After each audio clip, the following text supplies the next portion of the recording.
episode 41 of the Nicole Stitches podcast. I am a left-handed crocheter, knitter, and general crafter coming to you from Northern Virginia, where I work and live with my fiance and our cat, Webster. You can keep up with me on Instagram at Nicole NSP Designs, on Ravelry as she writes things, and in my shop, NSP Designs, where I make and sell handmade project bags, notions pouches, and other fiber accessories, as well as original crochet pattern designs. There is a Ravelry group for the podcast, and you can go there to find a Get to Know Us thread where you can introduce yourself and get to know other group members, and Ask Me Anything thread where you can post questions that you might have for me that I will answer in future Q&A episodes. You can find the monthly giveaway there, and the March one will be wrapping up very shortly, and that is also where you can find the NSP Comfy Crochet Cal threads, which is a crochet along that I am running. It is my first crochet along ever, and I'm very excited about it. You can go to the Ravelry group to find the chatter thread where you can post about your progress, questions that you have, share pictures of your crochet afghans, and then I will soon be opening a finished object thread. I'm going to have my goal be to open that by April 1st, because the first deadline for the Comfy Crochet Cal is May 31st, which, not May 31st, is Memorial Day weekend, and I want to have the finished objects thread open for people to start posting in there before then. I think that is everything that I usually do at the beginning of the episode. If you're new here, welcome, hello, thank you for choosing to give my podcast a chance. If you're a return viewer, thank you for coming back. My eye is twitching strangely, which is a nice development that just happened few minutes ago, so I'm going to be dealing with that for the rest of this episode. And this is an insane situation. Like, somebody please come cut my bangs. They're getting cut in like 3 days, and I've had enough. I'm gonna just get started. I don't have tons of progress on everything to show you this week. I have more focused progress on a project that I need to have done very soon. I also have 2 finished objects to show you that were not even started last episode, so I guess it will be a little more interesting than I thought. And I'm just gonna start rolling. I will start off with my Tegna. I showed you the boring side of the bag. Here's the front. You can look at my pins. There's my yay pin. Yay! And the Tegna, focus. Tegna is a pattern by Kaylin Hunter of Boyland Knitworks, and I am making this in KnitPicks Comfy Fingering yarn, which is an 80-20 Pima Cotton acrylic blend, and the color I'm using is Hollyberry. Look at me, I remembered to tell you the yarn, and I remembered to tell you the yarn before I even showed you the project. I'm almost like a legitimate podcaster now. Crazy world. So, last I showed you, I had started, oh no, this is a big mess. Okay. Last week I was hard at work on the back of the sweater. So here is where I was, and then you can see I have bound off the back neckline stitches, and I have my 2 shoulders. Just put them on scrap yarn or a stitch holder. I just left them on the cable and put on really big needles on the ends so that the stitches would not slip off, because I'm lazy. And then I took the correct size tips and I put them on the other cable that was holding my front stitches. So, because I'm using my Haya interchangeable set for this, so I could just screw the needle tips on and off of the cords, and it was not a big deal. So then here is, you can see here is the split for the armhole. I have done this much of the back as well. So I need to do a few more inches of the front, and then I assume, I assume there will be some business like this, binding off here, and then some shoulder business, I assume, and then I don't really know how it's going to work from there. What I do know is that timing is getting tight here. I want this done in exactly a week, basically. I guess a week tomorrow. Today is Thursday that I'm recording this, so I want this done a week from tomorrow, and so I need to get it going. So needless to say, because of that, this has been my main focus this week, trying to get through it. I think I can do it. I think we'll find out. And something that's going to shock you, if you've been with me for a while, this is going to be breaking news. I'm going to Baltimore this weekend. So I'm going to have car knitting time. I am going up just for the day, just for Saturday, as always, to spend a day with some friends and hang out and do things, and I intend to knit in the car and while we're hanging out. So hopefully I can put in some good progress on that. And that's my knitting update. That's the only knitting project I've got active on the needles right now, and that's mainly what I worked on this week. I also have my crochet blanket to show you. Let me get it out of the bag here. I didn't make remarkable progress on this because I was focusing on the Tegna, and also because I had some unexpected guests, which I will explain in a minute. I'm finding my progress keeper here. Yeah, this little gnome from Simply Serving is where I was last week, so just a couple rows are all I put in on this. This is my original pattern design. I'm currently calling it the side-by-side crochet Afghan, which is a reference to the song Side by Side from the musical Company by Stephen Sondheim. Oh, there's a piece of paper stuck to this. That's classic. So I had unexpected guests this weekend on Friday night. This is a gift for my childhood best friend, Carrie, who is getting married in May. And she lives far away. She lives up in New York State. And on Friday afternoon, I got a text message from her last Friday afternoon, basically asking if she could surprise crash here with us, because she was going to be stuck in the airport near us and needed a place to stay because the connecting flight, she was flying down to Texas, and her connecting flight was not until the very early morning hours, and her flights had gotten all messed up, and so she was going to be stuck if she could crash here. And it actually ended up being her and her mom and her brother, which was fun for me. I haven't seen her mom and her brother in a really long time, and her mom was our Girl Scout leader, and it was just a fun time. But I had, so I had this lying around the apartment. I have her other gifts that I intend to give her at her bridal shower, just in a box sitting around the apartment. And then I'm making her a cross stitch for her wedding as well, which I have not worked on. That's why you're not seeing it. But that was just sitting out and about as well. And so she sends me this message asking if they can stay, and I had to panic tidy the whole apartment. I had to wash the sheets for our spare bed. I had to vacuum because it was a little bit, I hadn't vacuumed in a little bit. I was trying to do the dishes and load the dishwasher, and I realized that I also just had these things lying around that I kind of had to hide.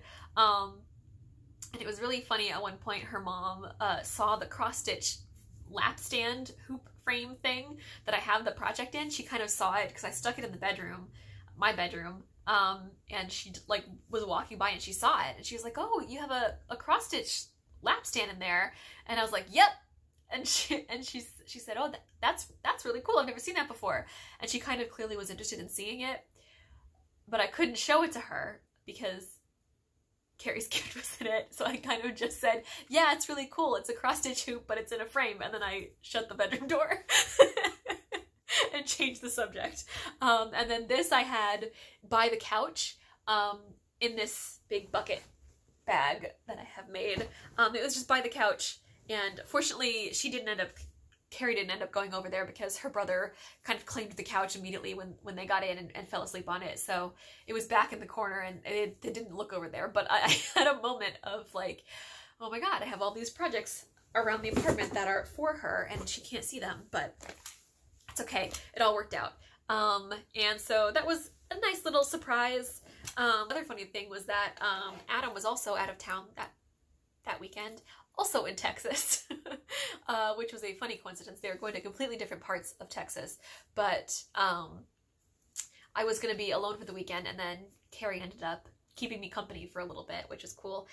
And that's what I've been working on this week primarily, but on Saturday I did have 2 new starts that also ended up being finishes. They're only, technically I guess you'd call them hose or half objects because they're not all the way finished, but the majority of the work is done.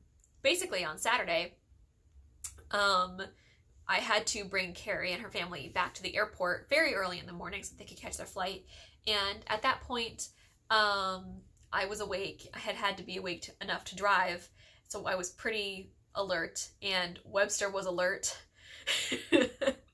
And so I decided to just stay awake, to not try and go back to bed or anything.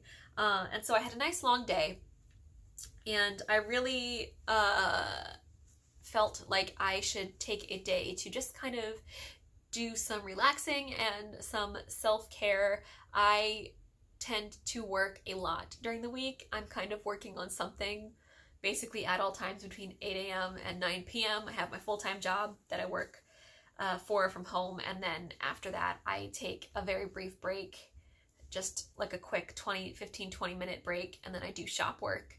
I only stop for dinner, and then I do more shop work until at least 9 o'clock at night every weekday, and then weekends if I'm home I'm usually working as well. But so I felt like I wanted to take a relaxing day, and so I did that, and I sat on the couch, and I am putting together a swap package for a friend, and I found this embroidery pattern that I decided that I wanted to send her. DMC, which is the floss brand, the embroidery floss brand DMC, has tons of free patterns on their website. They have both embroidery and cross stitch, and they're just free downloads that you can go in and save to your computer, and they come out with new ones a lot.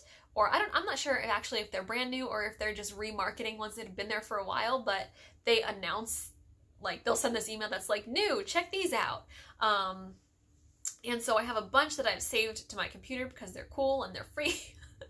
And so I saw this one, and I thought that my friend would like it, and so I decided to stitch it for her.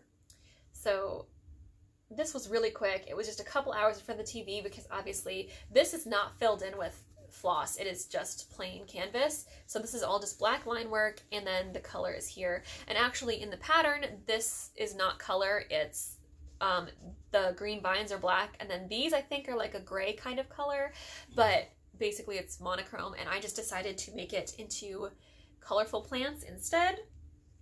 So I did this one, and then I posted about it on Instagram, so if you follow me on Instagram, you might have seen it. And then my friend messaged me that she really liked it, and so I told her that I would make her one too, because I enjoyed stitching it so much. I still had lots of daytime left, and it only takes an hour or two to do. And so she said yes, and she said that blue flowers were her fave, that she had a inclination toward blue flowers, so I made the flowers on this one blue. And they're really cute. I really like how they both turned out. I just used canvas for this, the same canvas I used to make this bag. It's basically leftover scraps. And I'm gonna hoop frame these, put them in a embroidery hoop, and back them with some nice pretty fabric I have lying around, and send them off to their new owners. But these I both started and finished on Saturday. By the afternoon they were done, and they were really enjoyable. And I used Sulky to transfer the pattern onto the canvas, which is, hold on, actually it's right behind my tripod. Ooh. Sulky, I think I've explained this before.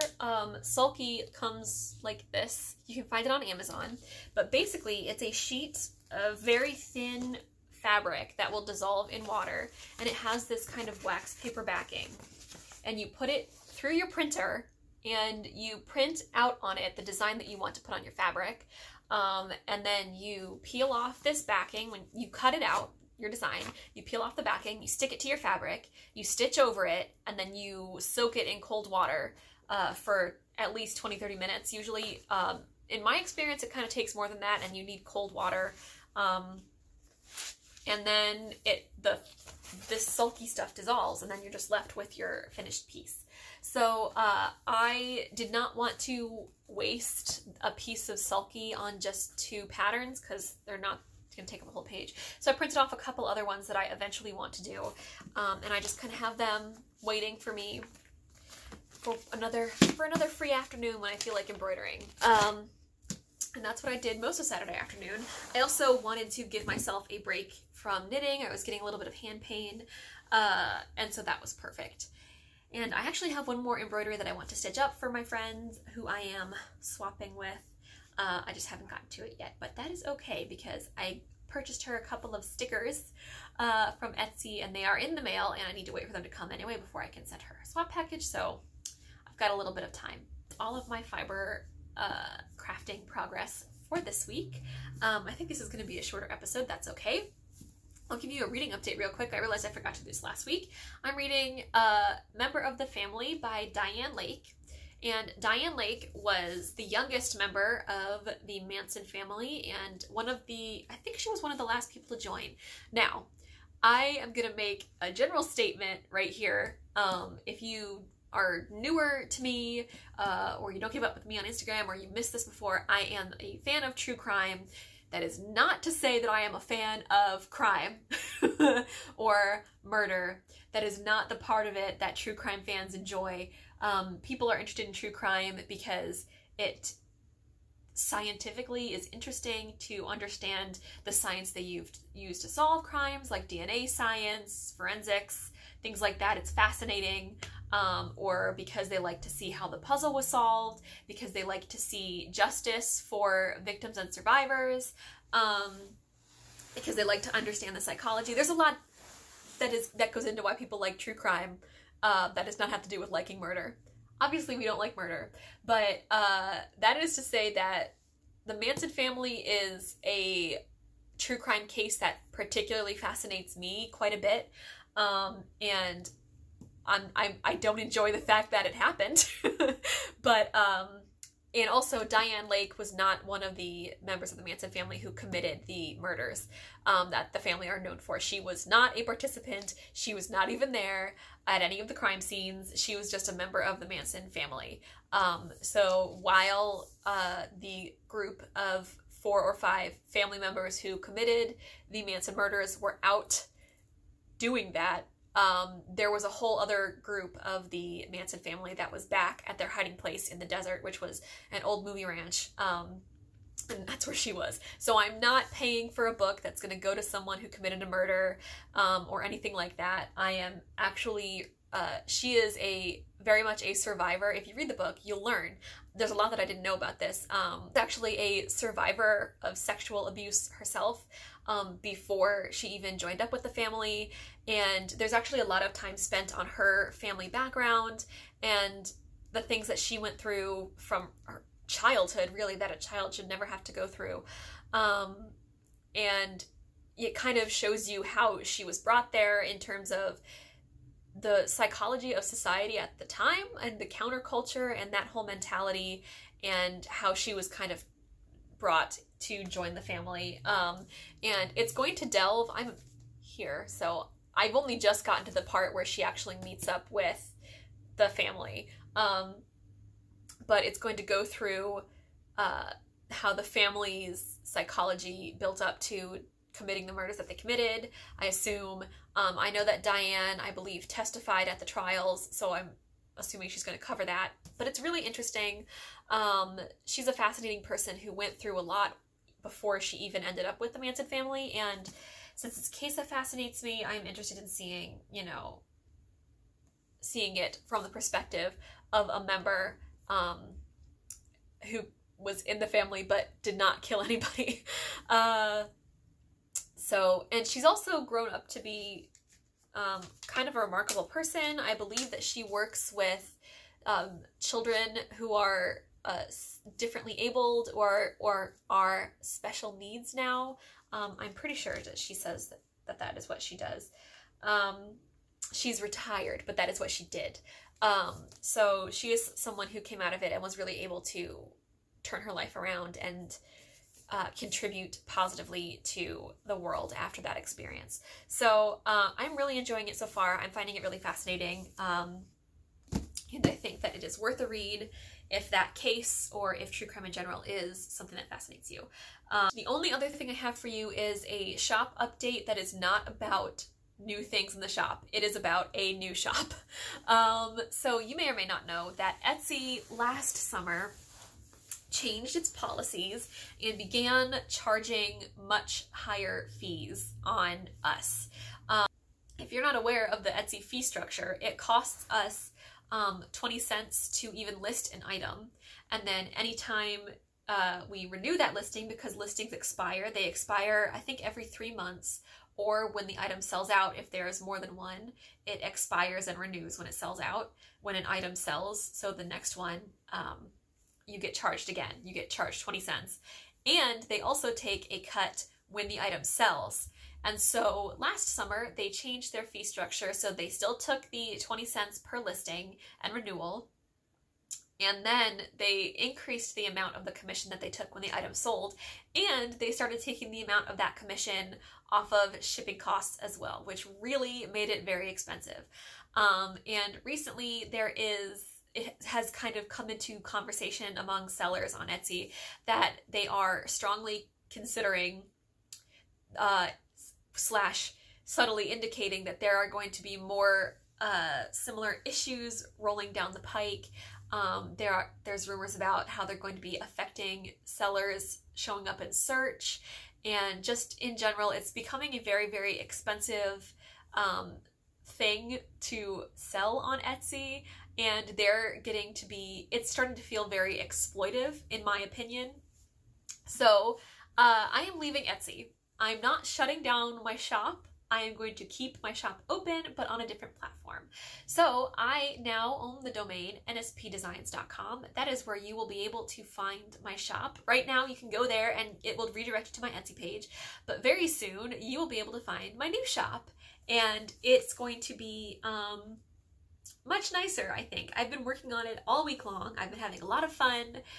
You can do a lot of customization on the new platform I'm on. There's all kinds of layouts to choose from and design options and features. I'm going to be able to give you guys a wish list function, which is very cool. So you can go through my shop, you can put things on a wish list, and then you can email them to someone. So, you know, if you have a loved one, a friend, a significant other, a family member who's wants to shop for you for a birthday gift and you want to give them a wish list of stuff you like from my shop, you can make a wish list and you can send it to them. Or if you just want to keep track of stuff that you like yourself, you can make a little wish list and it'll be there. I'm also going to be able to have a blog on there, which I'm excited about.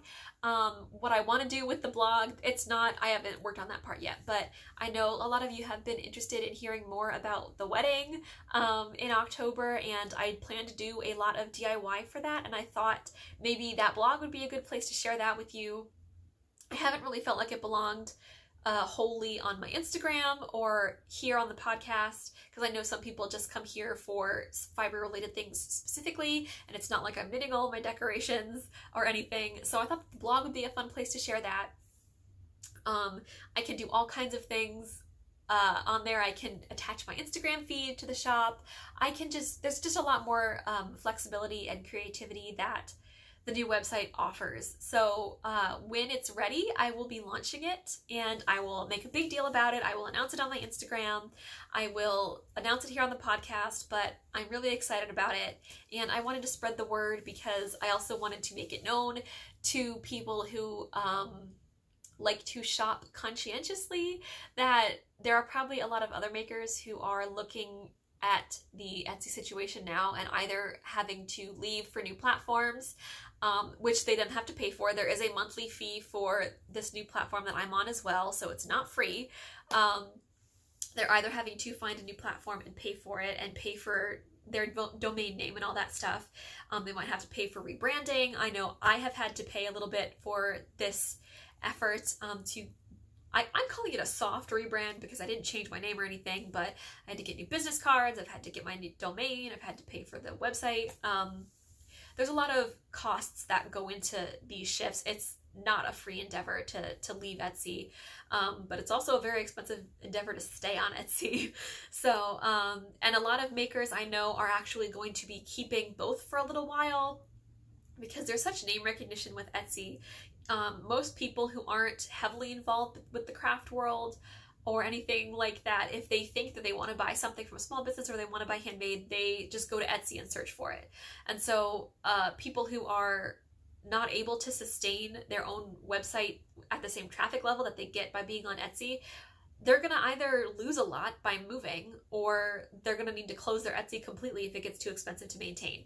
So I would encourage you, if you're concerned about this, to do your research on those makers, see if they're moving to other websites or if they already have another website that you can buy from, and you can go and shop there instead if they recommend that.